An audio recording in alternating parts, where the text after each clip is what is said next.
Hey, this is Peggy, and people have been asking me how to create an in the hoop stitch book.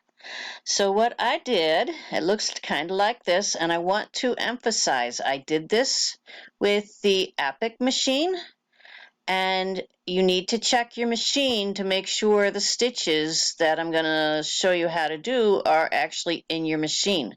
I use the motif stitches in the Husqvarna section of the motifs. And I found that in some of the groups there were stitches in the motifs that were not on the machine, and I think there was a group or two that some of the stitches didn't match one for one. So check that first before you go ahead and do this, because I would hate to see someone do all this work for nothing. Okay, so that being said, we're going down into the Create module. And we're going to start out with a new file. And we are going to just hit cancel here. Then we're going to find the Precise Create tab. We're going to turn off by right-clicking or left-clicking on the very top of the pattern fill. And then we're going to select Running Stitch on the stitch type. From there, we're going to go to Create Line or Area and left-click, and you get the little dot. So just go from one end to the other, and then right-click sets the stitch. And just keep doing that. Left-click, right-click, and it sets the stitch. And I do about 14 of those. And you can move them around later or delete a line if needed. Some of those motif stitches are pretty large, so you won't get as many on a hooping. Okay, from there, I left click on the running stitch. Actually, one of the things that you probably want to do at this point when you've got all your lines done is do a file, a save as, and we want you to call it base file for Stitchbook. And that's just a very basic file with all those lines that are all created for you. And then all you have to do is open that file. It's going to look like this, and then you're going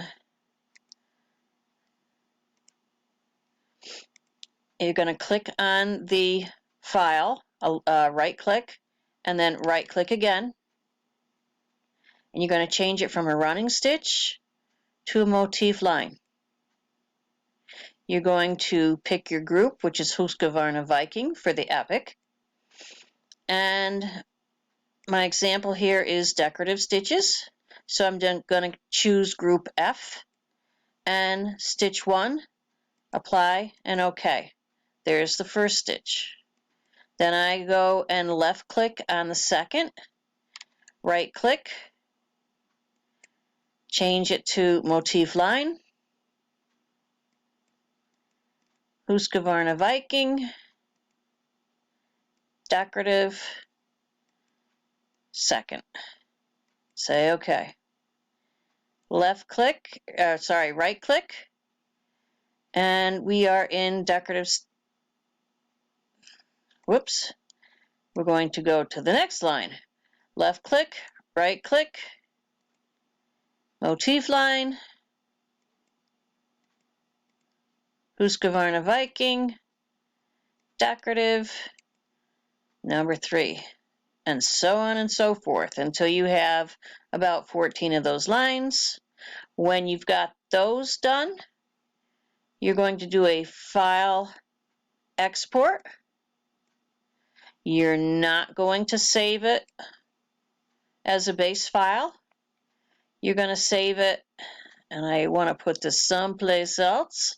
So I'm going to make a new folder called Sample that I'm going to put it in so I can get rid of it later. And I'm going to call it Decorative and then 1 through probably 14. So I give it the stitch group and then how many stitches I have, or what the number of the stitches are. 1 to 14, 15 through 28, whatever. Okay, so that's how I export it.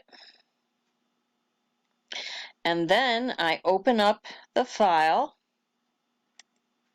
So I'm going to say File New. And I'm going to insert from my sample folder. There's the decorative. And then I'm going to move it so that the whole file is where I want it to be. Chances are you'll line it up with the bottom corner on the left-hand side. And then you're just going to go and grab the letter tab, and you're going to do whatever the letter of the stitch group was.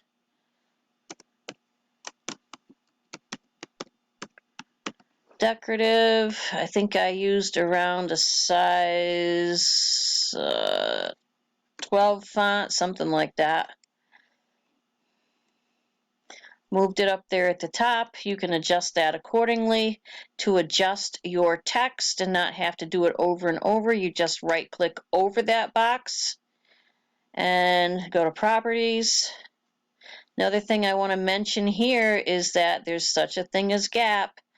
If your letters are too close, if you have an L and an H, for instance, and you stitch them out and they run together, make sure you tune your gap up a little bit.